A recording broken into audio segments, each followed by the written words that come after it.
are now tuned in to this week's episode of our podcast. Today we are going to interview some of the greatest and most influential minds in our field. By sharing our collective expertise, we will show you how to harness, control, and use your own skill set to achieve ultimate success and live the life you want. And now, please welcome your host.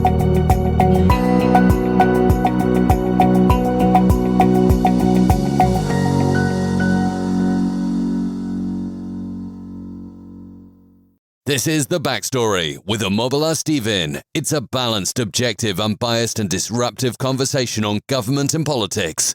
We shine more light on what has not worked and what would make it work. And now, to the finest, personable and engaging host extraordinaire, Omobola Stephen. Tune in.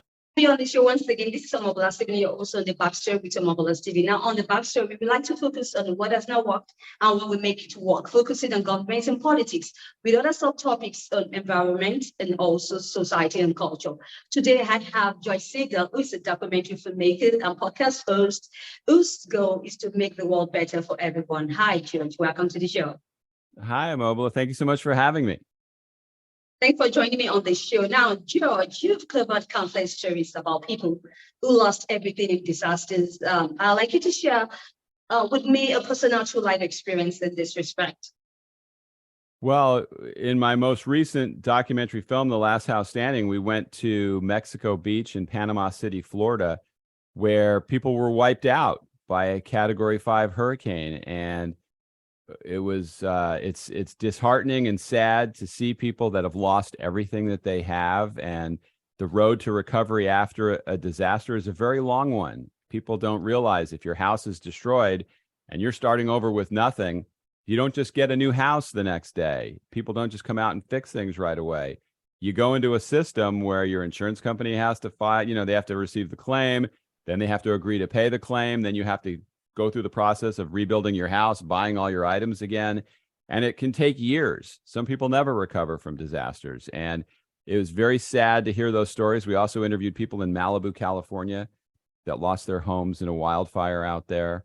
And it's tragic. And so my goal is to help people avoid having that happen to them.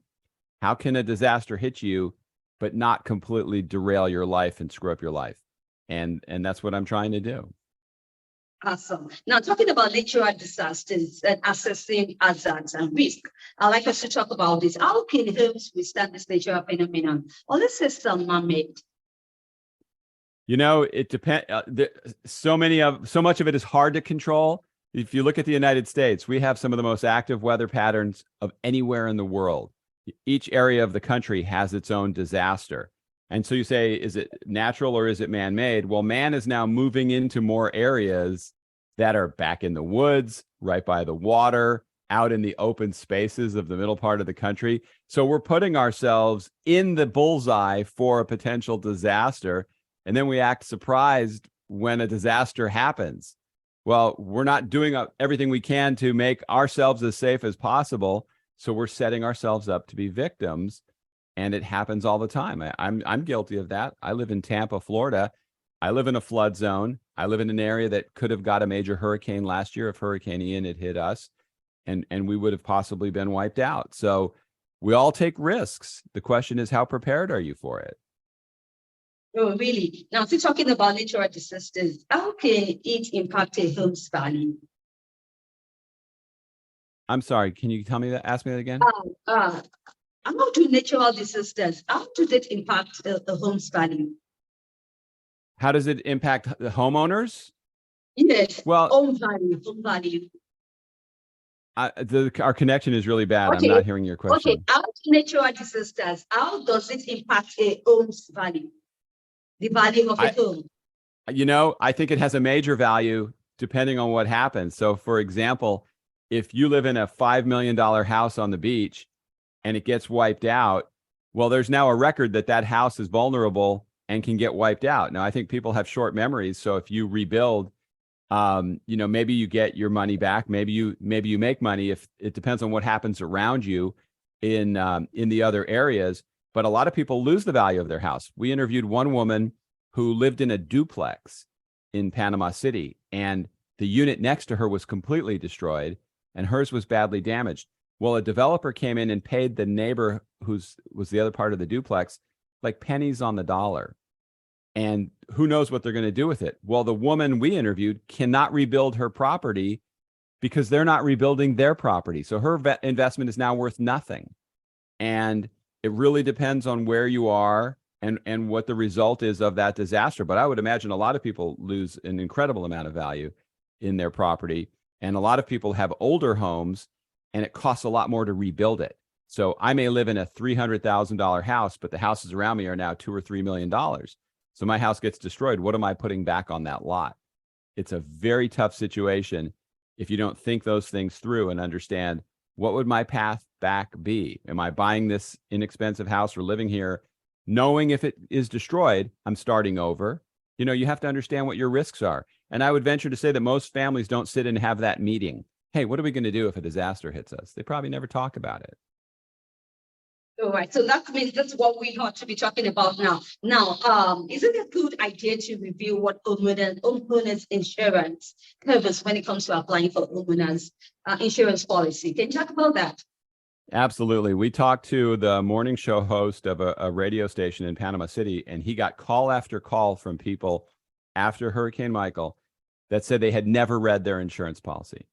You know, it's a long document. It could be 40 or 50 pages long. And most people assume, well, I can't renegotiate this document, so why am I reading it? And the reality is you need to understand it. And if you don't want to read it, have the insurance agent who sold you that policy explain it to you clearly so you know what are the exclusions. Some people live in an area where there are fires, but they don't have coverage if there's a wildfire. Most people that live in a hurricane area don't have flood insurance unless they purchase a separate policy. You get certain, some insurance policies will say if it's a named storm, your damages, your payments cover certain things. If it's a category 5, I know with Hurricane Michael, they wanted it declared a category 5 because certain coverages would have kicked in for people, and they eventually called it a category 5 instead of a category 4. So you really need to understand that policy, understand what you're covered for if you have to rent a home for a long period of time. If you're displaced, what about the contents of your house? If you live in a house, as I mentioned earlier, that's a $400,000, $300,000 house, what is your rebuilding cost in that insurance policy? Because obviously you cannot put another $300,000 house on that lot if everything else is worth more. So you really need to understand that policy. And most people don't want to put the time into it, or they think, well, I just have this policy. You know, it's like, I know people that have health insurance, but they never get sick. So they go, why am I wasting my money on this? You can't think of insurance that way. You don't think of it as, well, I didn't get destroyed this year, so I don't need my policy next year. It's something you should always have, and hopefully you don't need it, but it's the cost of doing business. It's the cost of living there. You absolutely need to have it. That's your last line of defense. Really. George, you also have an expertise on resilient buildings. One of the topics you cover in your expertise on designing resilient buildings in our modern age. Are there better buildings initiatives that we need to start considering at this time? You know, that in a perfect world, we would have builders that say, I'm going to build the safest house possible. We would have city officials that say, I'm going to have the strongest building codes possible, and that together they would work to keep people safe. Throw all that out the window. Builders have a lobbying group to keep the building code as low as possible. They don't want a stronger building code. And city officials, it's very difficult to get politicians. I don't know what it's like where you are. Here, to get people to see if the sky is blue or gray is like pulling teeth, because they're going to argue depending on what side of the aisle they're on. So changing building codes is very difficult. It doesn't happen easily. So I encourage homeowners to do their part and demand more from their builder. If a builder says, I'm building your house to code, run. He's doing the minimum. He's doing the absolute minimum. And I've interviewed people who say a true builder, architect, designer thinks, what is the code for the future? How can this house survive as time goes on? Not what can I put up today that's going to be okay. And I'm trying to remember, I think it's Rocket Mortgage has a commercial where they say just okay is the expression. And unfortunately, that's what we settle for with our houses, just okay. And I'm quite candid. I'm not a fan of the construction industry from my experiences, and I wish people would demand more from these people because they're not giving us their best in most cases. Absolutely. Now, still talking about resiliency, George, what can nature teach us about resiliency in terms of the aftermath of a hurricane where trees, earth, and structures are destroyed? Right? Well, Mother Nature's undefeated, right? Eventually, she wants to take back what we've put there. So what we've learned is the more resilient a structure is built, the more thought that's put into having it survive, the more likely it is to survive. So the house that we featured in Mexico Beach, Florida, from Hurricane Michael had pylons that went 38 feet into the sand. It was elevated, I think, 15 or 20 feet up in the air. That house was built to withstand a major hurricane, and it did. All the houses around it were not built that way, and they were wiped out. Now, not everybody can afford to build a house like that. It's not cheap to do that. So maybe you can't live there. Maybe you shouldn't live there. If you can't afford the disaster, you have to understand that you're taking a risk, you're rolling the dice, and you're hoping it's not going to happen to you. But as we've seen, especially in Florida and Texas, Louisiana, a lot of places in the middle part of the country, when a disaster hits, it's too late at that point. Hopefully you aren't killed in the disaster, but you're looking at a long road back. Thank you, George Siegal, for your impactful expertise on today's show, talking about the topic of discussion today. Now, I'd like to ask you this question. Do you have any project or any interesting information you'd like to share with my audience quickly? Absolutely. I'd love them to go to see my film. It's called The Last House Standing. It's on my website, thelasthousestanding.org. It's also available on Tubi TV, Tubi TV for free. And my podcast called Tell Us How to Make It Better, the Make It Better podcast, is available on all podcast platforms.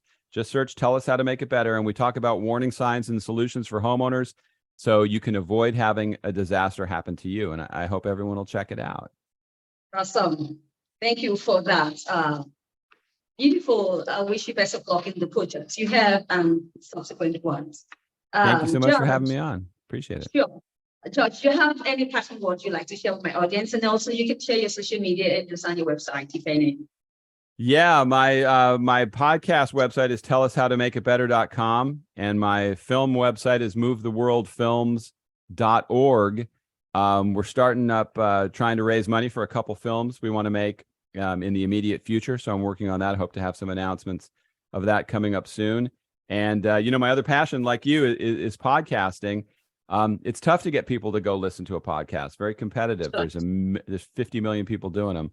But if you're looking for the information that I'm providing, I hope you'll check us out. Sure. Thank you once again, George Siegal. Really had a worthwhile time having this discussion with you on the show. I wish you best of luck once again in all the projects. Thank you. Thanks so much for having me on.